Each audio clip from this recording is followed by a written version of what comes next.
A'udzubillahi minasyaitonirrajim. Bismillahirrahmanirrahim. Allahumma sholli ala sayyidina Muhammad wa ala ali sayyidina Muhammad. A'udzubillahi minasyaitonirrajim. Bismillahirrahmanirrahim.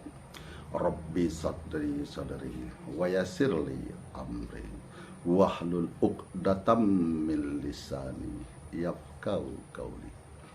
Assalamualaikum warahmatullahi wabarakatuh. Sahabat-sahabatku, saudaraku dimanapun Anda berada, baik yang tinggal di perkotaan maupun yang tinggal di pedesaan, baik yang berada di luar negeri. Apa kabar saudaraku pada hari ini? Alhamdulillah sehat walafiat, baik jasmani maupun rohani. Nah, untuk sebagai narasumber, sebagai bahan untuk kita lakukan perenungan dan untuk kita pikirkan bagaimana kita untuk mencari keselamatan dunia dan akhirat, yuk kita simak cuplikan video berikut ini yang kita jadikan sebagai bahan narasumber untuk dilakukan pemikiran dan perenungan. Saya dapat info sebuah cerita yang menurut saya ini mind blowing juga. Katanya kalau nggak salah Ustaz sempat merasakan yang namanya mati suri. Kejadian apakah benar kan? Ya betul Mas Ari. 2 kali malah. 2 kali. Ini kejadian tahun di tahun 2016 dan 2017. 2016 2017. Ya. Itu karena ada kejadian khusus gitu? Tidak ada. Kecelakaan atau apa? Tidak ada. Tiba-tiba mati suri aja gitu? Ya di kamar saat itu saya sedang mengerjakan sesuatu, pas duduk, kejadiannya di situ. Lagi duduk? Ya lagi duduk. Bukan lagi tidur? Bukan. Oh, gimana sih? Kronologisnya? Baik, ceritanya begini Mas Ari. Saya lagi ngerjain sesuatu, nulis-nulis dan lain sebagainya. Kemudian masuklah ke kamar, saya duduk di situ. Nah, disitulah ada yang berbisik sama saya Mas Ari. Ada yang berbisik, bisiknya begini. Edi, waktunya kamu sudah di dunia sudah habis. Ini hari terakhir hidupmu, begitu. Saya yakin itu bukan jin ya. Saya yakin Allah a'lam lah. Intinya saya yakin ini bukan jin lah. Sehingga ketika saya mendengar suara seperti itu, saya itu tidak berdaya. Mau teriak, mau ngomong, mau minta tolong ke siapa, itu tidak bisa. Sehingga tiba-tiba saya itu melihat badan saya itu sudah kaku. Ya, kaku. Itu. Nah, jadi ketika tiba-tiba kayak orang ngerepan atau gimana? Jadi sebenarnya bukan kayak orang rep-repan Mas Hari. Sebenarnya ada proses di situ, ya. Ada proses itu di situ. Ada yang namanya proses sakaratul maut tetap ada. Yang maksud saya tiba-tiba itu ketika ruh ditarik itu kerasa. Setelah ditarik itu, ruh itu kan keluar. Gitu. Jadi proses bagaimana sakaratul maut itu yang saya rasakan itu dari kaki. Ya Allah. Ditarik dari kaki. Dan rasa sakitnya itu, sakaratul maut itu seperti badan kita ditebas atau diiris-iris dengan ratusan pedang. Atau ini kan Idul Adha nih, ya kita bayangin saja kambing itu dikulitin hidup-hidup. Ditarik semua kulitnya itu rasanya seperti itu. Atau kita seperti parut yang pakunya panjang-panjang ditancepin ke tubuh kita terus ditarik seperti itu. Itu rasa sakit dari kaki itu, dari kaki. Itu dalam keadaan sampai ngerasain ini, ngerasain rasa sakitnya. Rasa sakit luar biasa Mas Ari. Ketakutan yang luar biasa. Dan ini juga ini penting. Kalau ingat itu ya Allah, mau bermaksiat sedikit pun tuh takut Mas Ari. Itu kayak kita ditunjukkan seperti proyektor layar lebar ya. Itu seakan-akan kita semua di proyektor itu melihat segala maksiat dosa yang pernah kita lakukan. Di bumi mana, di sudut mana, kapan kita bermaksiat, semua ditunjukin sama Allah. Di situ Mas Ari. Jadi kayak flashback semua tuh? Iya, flashback semua Mas Ari. Ingat semua dosa-dosa, malunya luar biasa. Apapun Allah tunjukkan di situ. Segala maksiat yang pernah kita lakukan, siapa yang kita sakiti, entah orang, entah keluarga, dengan lisan kita, dengan sikap kita, dan lain sebagainya. Ini penyesalannya yang luar biasa, yang menurut saya kalah sakit juga dari rasa sakit yang kita hari itu. Kemudian, nah ini benar dari hadis Rasulullah, ketika sudah nafas di tenggorokan, itu ingat semua harta kita. Ya, sampai supaya harta saya waktu itu dalam kondisi ya diuji dengan ekonomi, sampai harta saya uang 1.000 pun di saku, di celana levis belakang pintu pun ingat, seakan-akan saya tolong itu semua harta saya infakin untuk menebus dosa-dosa saya. Saya pingin harta saya yang tersisa itu saya pingin diinfakin untuk menebus dosa-dosa saya, Mas Ari. Nah, setelah sahabat-sahabatku, saudaraku menyaksikan video tersebut, apa yang ada di pikiran saudaraku? Ya, kebenaran akan apa yang disampaikan oleh Nabi kita, Rasul kita, Nabi Muhammad SAW, yang telah berkata bahwa kematian itu seperti pedang ditebas ribuan pedang ke dalam tubuh, atau seperti burung dara yang digoreng hidup-hidup. Begitulah rasanya sakitnya kematian. Seperti yang diceritakan Ustadz ini. Nah, dia menyatakan bagaimana dia mengalami mati suri. Mulailah ditarik dari kakinya, dan rasa sakitnya katanya seperti tubuh ini ditebas oleh ribuan pedang, atau seperti daging kambing yang dikuliti hidup-hidup, atau seperti kambing tersebut diparutkan ke dalam paku yang panjang-panjang dan diparut di dalam situ. Begitulah sakitnya kematian itu. Nah, sementara kita sibuk dengan dunia. Nah, bagaimana cara kita untuk melepaskan rasa sakit yang dialami Ustadz tersebut? Jangan lupa kita membawa lampu, suluh, atau pelita untuk menerangi jalan-jalan kehidupan kita, supaya selamat dunia dan akhirat, supaya senang di dunia, senang di akhirat, senang hidup setelah datangnya kematian. Nah, yuk kita simak baik-baik. Hal ini kita mulai daripada sholat. Nah, disinilah kita mulai memperhatikan dan memperbaiki sholat. Jadi sholat kita itu kita perbaiki. Jangan kita sholat, mulai kita diajarkan waktu kita kecil, sampai kita tua, sholatnya seperti itu juga. Sholat itu tidak memperbaiki diri kita. Sholat yang kita lakukan tidak tercermin di dalam diri kita. Apa itu? Kita masih suka untuk menghina orang. Kita masih suka untuk menggunjingi orang. Kita masih suka untuk membuat orang itu menderita. Kita masih suka membuat orang itu kelaparan. Kita masih suka melihat orang itu dalam keadaan kesusahan. Kita bergembira melihat itu semua. Kita suka marah-marah. Marah tanpa hak. Karena marah itu Allah berikan ke dalam diri, digunakan pada tempatnya. Jadi kalau tidak pada tempatnya, maka marah itu tidak perlu dikeluarkan. Kapan saat-saat kita marah?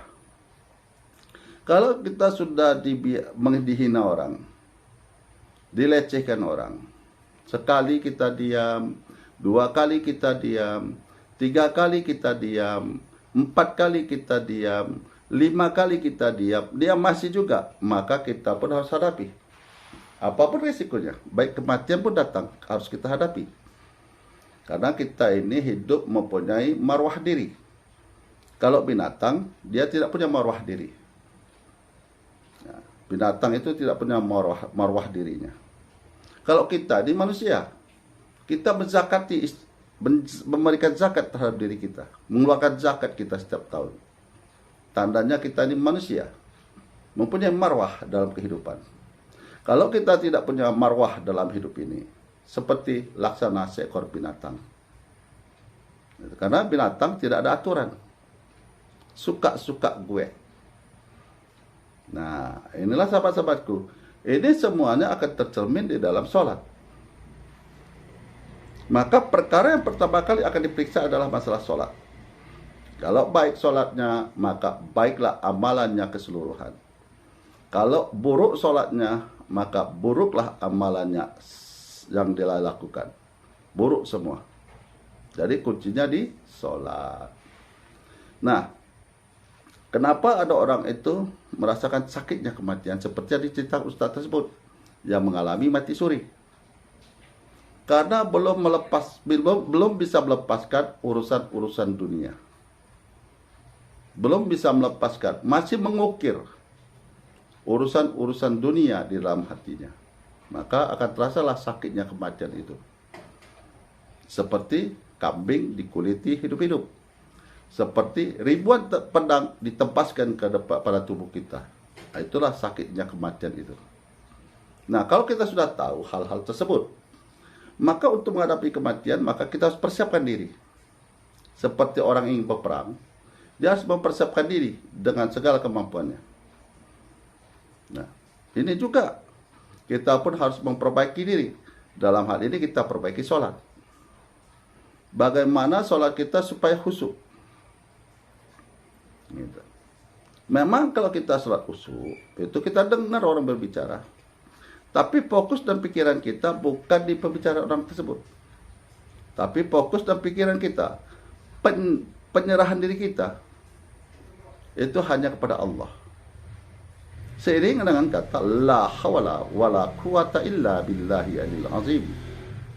Nah, tiada dayaku ya Allah, tiada kekuatanku ya Allah, kecuali dalam pertolonganmu. Termasuk dalam sholat.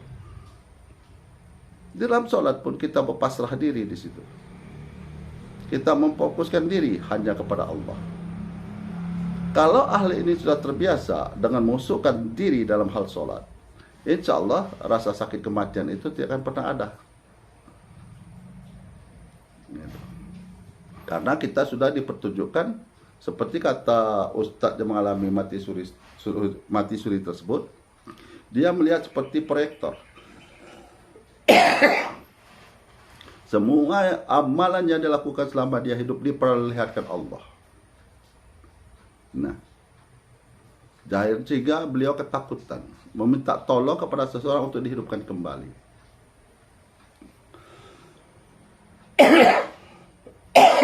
Maaf ya, ini batuk bakit lagi nih batuk nih. Maklumlah, barang sudah tua, sudah lama dipakai, nak. Ya begitulah kondisinya, nak. Tapi kita terima lah ya, nak, dengan ikhlas hati, nak. Nah, jadi betapa orang yang sudah mengalami kematian itu timbul penyesalan dalam dirinya. Dia ingin diberikan kesempatan hidup walaupun hanya 5 menit. Gunanya dia ingin bersujud kepada Allah. Yang kedua, ingin berinfak sedekah. Ingin memesbahkan sedekah hartanya untuk menebus dosa-dosanya. Nah, ini Ustadz ini Allah berikan pelajaran untuk mengetahui hidup setelah kematian. Apa akibat daripada kalau kita berkelakuan buruk, dan apa akibatnya kalau kita berkelakuan baik. Nah, disinilah saudaraku, sahabat-sahabatku, dimanapun Anda berada. Ini pun sering sejalan, saya ingat dengan perkataan Ustadz Uji. Waktu dia sedang duduk sendirian di ruang sholat dia, ada suara mengatakan sudah habis waktumu. Jadi sudah habis waktumu. Tak lama Ustadz Uji pun meninggal dunia. Nah, senada dengan beliau. Beliau pun mendengarkan kata sudah habis waktumu. Disinilah saudaraku, sahabat-sahabatku dimanapun Anda berada, bahwa Allah memerintahkan kita untuk memahami isi kandungan Al-Quran. Di samping disuruh membaca, supaya kita selamat dunia dan akhirat. Jangan sampai kita melakukan ibadah, tapi ibadah itu tidak tercantum di amalan kita, karena ibadah kita buruk. Jadi kita nanti di suatu masa jangan kita tuntut, mana amalku ya Allah selama aku di dunia, amal sholatku, berbuat baikku, silaturahmiku, bersedekahku, kok tidak ada di catatan saya. Diperlihatkan ada catatanmu, nih catatannya, tapi ini tidak kami akui. Seperti saudaraku, sahabat-sahabatku mempunyai hutang. Datang orang memberikan catatan hutangnya kepada saudara, dan saudara lihat di situ tidak ada, menurut pendapat saudara ada hutang, dan saudara tidak mengakuinya. Tidak ada hutang saya di sini. Jadi saudara tidak mengakui. Nah, jadi itu pun saudara pun amalannya tidak diakui. Kenapa? Nah, karena niatnya bukan karena Allah. Keikhlasannya bukan karena Allah. Ingin dilihat orang, ingin dipuji orang, ingin dapat kedudukan di mata masyarakat. Padahal hal-hal seperti itu tidak berfaedah dan tidak berguna untuk hidup setelah kematian. Itu bergunanya waktu kita hidup aja. Semewah apapun yang saudara miliki di dunia ini, suatu saat saudara akan tinggalkan. Mau tidak mau, siap atau tidak siap, saudara harus tinggalkan semua yang saudara miliki, termasuk baju dan celana. Nah, begitu sahabat-sahabatku, saudaraku dimanapun Anda berada. Kawan saya juga pernah bercerita masalah hidup setelah kematian yang disebut dengan mati suri. Dianya seorang tukang, jadi bekerja di hutan untuk membuat bedeng. Di suatu masa dia mengalami sakit malaria tropika. Hingga dia dibawalah ke rumah sakit. Nah, dia dibawa rumah sakit ini, dia mengalami kematian. Yang katanya pun seperti Ustadz ini. Betapa sakitnya Pak Regar waktu saya dicabut nyawa saya itu. Mulai dari kaki itu terasa nyawa itu dicabut, sakitnya bukan main. Nah, sudah sampai ke pinggang diturunkan lagi. Sudah sampai ke pinggang diturunkan lagi. Betapa sakitnya itu Pak Regar. Sudah sampai pinggang diturunkan lagi, dibalikkan ke kaki itu.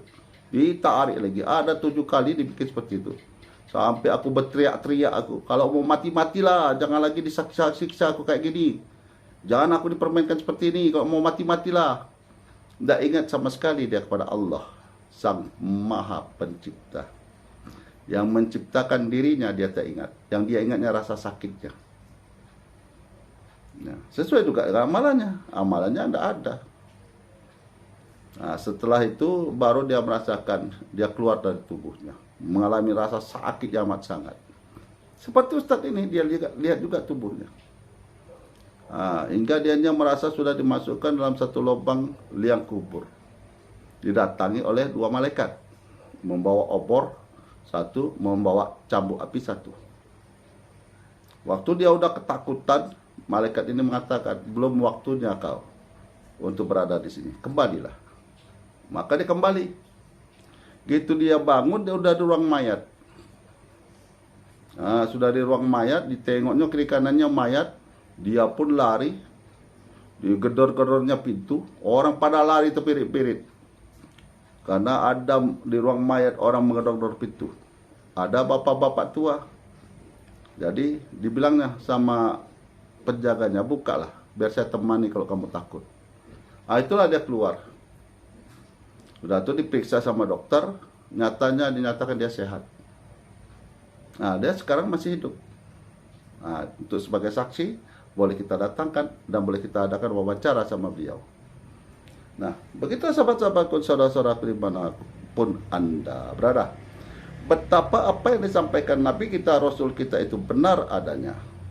apa yang difirmankan Allah dalam Al-Quran benar adanya sebagai pedoman hidup kita di dunia ini. Selaku ciptaan yang diciptakan oleh Allah, maka kita berpedoman kepada hadis dan kepada Al-Quran. Semoga video saya ini selalu mendatangkan manfaat bagi saudaraku dimanapun Anda berada. Dan kalau andai kata saudara merasa video saya ini, konten saya ini bermanfaat bagi saudaraku, jangan lupa untuk di-subscribe, like, dan di-share, serta diberi komentar. Dan andai kata ada sahabat-sahabatku dalam keadaan galau, dalam keadaan putus asa, apa sih solusi yang harus saya kerjakan? Silahkan beri di komentar di kolom komentar saya. Maka akan kita bersama-sama kita pikirkan, kita renungkan, dan kita bahas bersama-sama bagaimana solusi yang terbaik yang harus kita jalani hidup di dunia ini.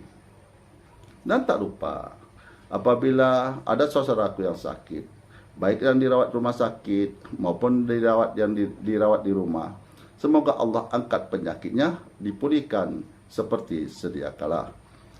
Dan bagi saudaraku dimanapun Anda berada, semoga Allah memberkati umurnya, memberikan rezeki yang halal, dan meneguhkan keimanannya sampai datangnya perjanjian. Akhirul kalam, saya akhiri dengan Assalamualaikum warahmatullahi wabarakatuh.